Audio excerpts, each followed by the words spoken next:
Question है, संयोजन और वियोजन अभिक्रियाओं में क्या अंतर है। प्रत्येक अभिक्रिया का एक एक उदाहरण दीजिए। संयोजन तथा वियोजन अभिक्रियाओं में अंतर। तो जो आज का हमारा टॉपिक रहेगा वो है संयोजन अभिक्रिया और वियोजन अभिक्रिया। संयोजन अभिक्रिया और वियोजन अभिक्रिया की कुछ वीडियोस में पहले भी डाल चुकी हूँ जो डिटेल्स में है। अभी इन दोनों में हम अंतर देखते हैं।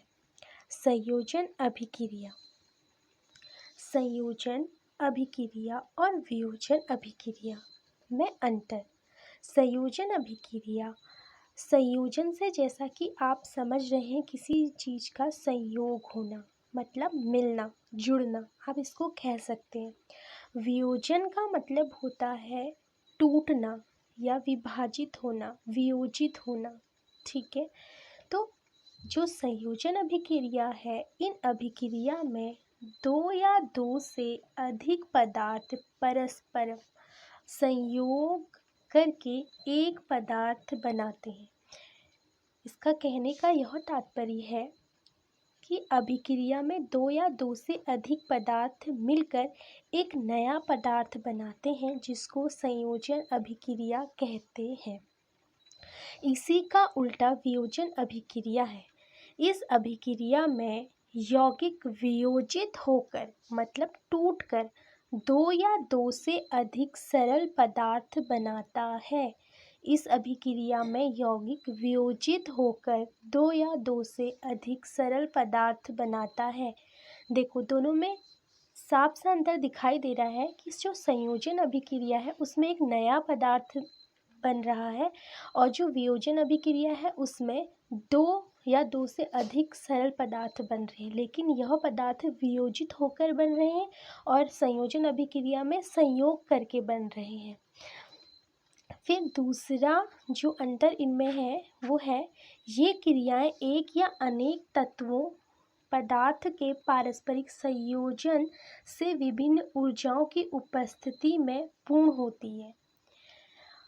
ये जो क्रियाएं हैं एक या अनेक तत्व या पदार्थ के जुड़ने से, संयोजन होने से विभिन्न ऊर्जाओं की उपस्थिति में पूर्ण होती हैं, जबकि वियोजन अभिक्रिया में ऊष्मा, प्रकाश, विद्युत उत्प्रेरकों के कारण ही संभव हो पाती है, परंतु ये संयोजन अभिक्रिया के विपरीत होती है।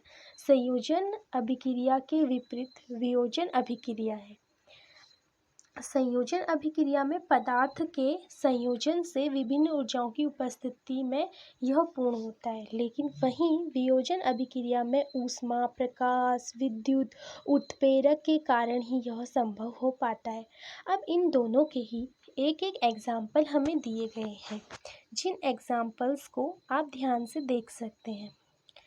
यहाँ NH3 और HCl मिलकर दोनों संयोग होकर NH4 और Cl बना रहे हैं। वहीं इसका सेकेंड एग्जाम्पल में Mg मैग्नीशियम और ऑक्सीजन मिलकर मैग्नीशियम ऑक्साइड MgO बना रहे हैं, फिर उनको बैलेंस कर लेना है।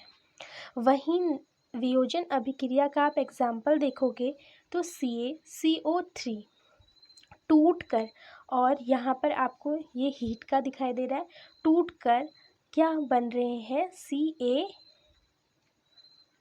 CaO plus CO2। ये CaO प्लस CO2 क्योंकि यहाँ पर दो मॉलिक्यूल्स ऑक्सीजन के इधर है और दो मॉलिक्यूल्स ऑक्सीजन के इस तरफ है, तो ये आपका O है।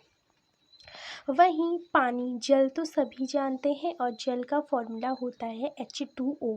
यहाँ पर विद्युत वियोजन से ये भी दो पदार्थों में टूट रहा है, एक H2 दूसरा O2, और H2 और O2 मिलकर ही H2O पानी बनाते हैं।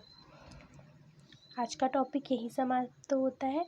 धन्यवाद। अगर वीडियो अच्छी लगी हो तो लाइक सब्सक्राइब ज़रूर करें।